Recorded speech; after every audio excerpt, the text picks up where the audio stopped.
Selamat pagi, siang, sore, dan malam. Perkenalkan kami dari kelompok 2, kelas LG01 akan melakukan presentasi laporan bernama cyberbullying. Perkenalkan, nama aku Marsando Valeri Ermaramis dari jurusan Computer Science. Berikutnya adalah Perkenalkan, nama saya George Bennett Winarto dari jurusan Computer Science. Nama saya Jeffrey Awi dari jurusan Computer Science. Nama saya Jerry Wongso dari jurusan Computer Science. Nama saya Rangga Wahyu Pratama dari jurusan Computer Science. Kenalkan, nama saya Steven Christopher Anggarai dari jurusan Computer Science. Perkenalkan, nama saya Sika Feren Lorenza dari jurusan Computer Science. Oke, kami di sini akan mempresentasikan hasil dari artikel ilmiah kami yang akan kami paparkan lewat PPT. Apa latar belakang kami melakukan kampanye sekaligus penelitian terkait cyberbullying? Latar belakang kami melakukan kampanye sekaligus penelitian terhadap cyberbullying adalah banyaknya kasus perundungan lewat sosial media yang terjadi di kalangan anak sekolah menengah akhir. Sosialisasi ini bertujuan untuk mengetahui bagaimana respon siswa-siswi terhadap cyberbullying, berapa banyak persentase siswa-siswi yang terkena cyberbullying, serta mengedukasi siswa-siswi mengetahui apa itu cyberbullying sehingga dapat mencegah dan mengurangi terjadinya kasus cyberbullying. Selain itu, sosialisasi ini dapat meningkatkan social awareness siswa-siswi.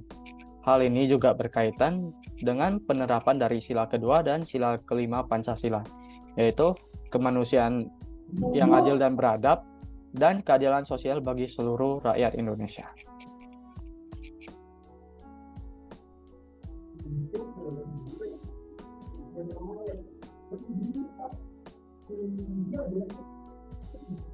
Pengertian dan contoh. Cyberbullying atau perundungan dunia maya ialah bullying atau perundungan yang dapat diartikan sebagai bentuk intimidasi yang pelaku lakukan untuk melecehkan korbannya melalui perangkat teknologi. Hal ini dapat terjadi di media sosial, platform chatting, platform bermain game, dan juga ponsel. Cyberbullying merupakan perilaku berulang yang ditunjukkan untuk menakuti, membuat marah, atau mempermalukan mereka yang menjadi sasaran. Contohnya, 1. Menyebarkan kebohongan tentang seseorang atau memposting foto memalukan tentang seseorang di media sosial. Yang kedua, mengirim pesan atau ancaman yang menyakitkan melalui platform chatting, dan juga menuliskan kata-kata menyakitkan pada kolom komentar media sosialnya, atau memposting sesuatu yang memalukan atau menyakitkan korban. Yang ketiga, meniru atau mengatasnamakan seseorang, misalnya dengan akun palsu atau melalui akun seseorang dan mengirim pesan jahat kepada orang lain atas nama mereka. Yang keempat, mengucilkan atau mengecualikan anak-anak dari game online, aktivitas, atau grup pertemanan.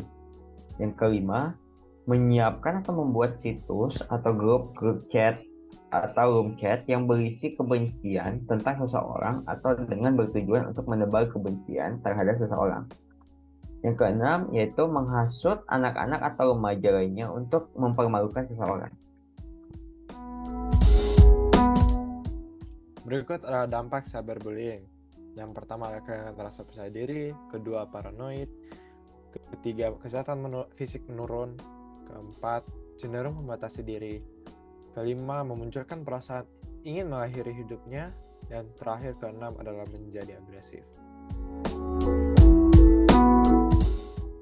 Cara mengatasi cyberbullying.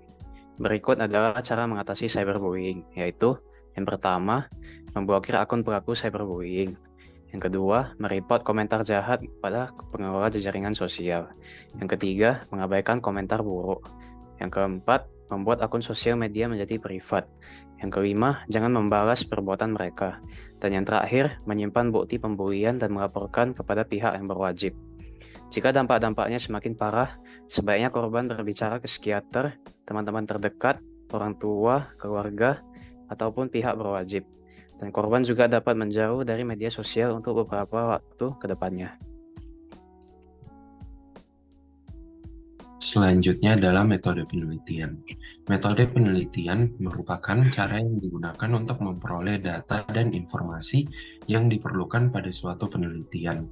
Dalam penelitian ini, jenis metode penelitian yang digunakan adalah metode kuantitatif.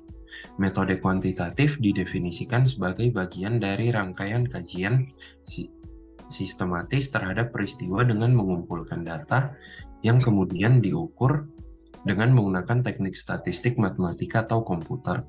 Yang selanjutnya adalah metode pengumpulan data. Pengumpulan data kuantitatif meliputi beberapa metode yang digunakan dalam penelitian. Metode penelitian yang digunakan dalam penelitian ini adalah metode survei. Metode survei dapat mengevaluasi untuk membuat data menjadi lebih faktual terhadap fakta dan sifat populasi tertentu. Metode survei digunakan untuk memperoleh data yang jumlahnya besar. Data penelitian ini diperoleh dan dikumpulkan dengan teknik dan alat pengumpulan berupa angket dan kuesioner yang dibuat dan diisi melalui Google Form. Kemudian yang terakhir adalah waktu penelitian. Penelitian ini didasari oleh data yang dikumpulkan melalui survei Google Form yang dibuka pada tanggal 8 Desember 2022. Survei ini bertujuan agar penulis mendapat informasi dan data yang lebih jelas dan lengkap untuk penelitian. Oleh karena itu, penulis menetapkan waktu penelitian akan dilakukan pada tanggal 8 hingga 12 Desember 2022. Oke, berikutnya saya akan memaparkan hasil dari kampanye sekaligus penelitian yang kami lakukan di salah satu sekolah menengah atas, yaitu SMA Damasakana. Kami melakukan penelitian ini dengan menggunakan metode survei lewat pengisian form dengan jumlah responden 24 orang.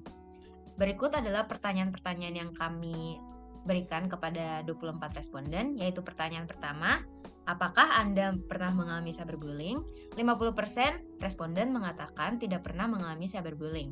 25% responden mengatakan sering mengalami cyberbullying. 25% responden berikutnya mengatakan pernah sekali mengalami cyberbullying. Pertanyaan kedua yaitu, apakah Anda pernah melihat seseorang yang terkena cyberbullying? 91,7% responden mengatakan pernah melihat seseorang yang terkena cyberbullying. 8,3% responden mengatakan tidak pernah melihat seseorang yang terkena cyberbullying. Pertanyaan ketiga yaitu, apa respon Anda saat melihat seseorang yang terkena cyberbullying? 50% responden mengatakan peduli dan memberikan bantuan kepada korban yang terkena cyberbullying.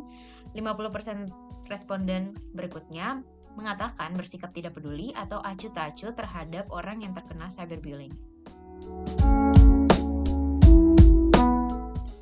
Selanjutnya saya akan membacakan kesimpulan. Berdasarkan hasil dan data yang telah dibacakan oleh teman saya, dapat diambil kesimpulan bahwa masih banyak orang yang mengalami cyberbullying. Meskipun persentase orang yang mengalami cyberbullying lebih rendah. Ini hanya hasil survei yang kami lakukan. Secara keseluruhan, masih banyak orang lain yang mengalami cyberbullying. Masih banyak terjadinya kasus cyberbullying yang disebabkan oleh ketidaktahuan masyarakat terhadap cyberbullying. Kita harus peduli dan memberikan bantuan kepada korban-korban cyberbullying. Media online harus memiliki batasan umur untuk seseorang mengaksesnya, sehingga kasus cyberbullying bisa diminimalisasi. Dengan adanya batasan usia, diharapkan para pengguna sosial media ataupun media online memiliki sikap dewasa dan tidak melakukan tindakan cyberbullying. Sebagai pengguna media sosial yang baik, kita harus memikirkan sesuatu yang akan kita unggah di media sosial, apalagi yang sifatnya pribadi. Dan yang terakhir, janganlah berkomentar yang bersifat mengejek dan menjelekkan orang lain. Sekian hasil penelitian dari artikel ilmiah kami, dan berikut adalah hasil dokumentasi dari kampanye yang kami lakukan di sekolah SMA Damasakana. Terima kasih.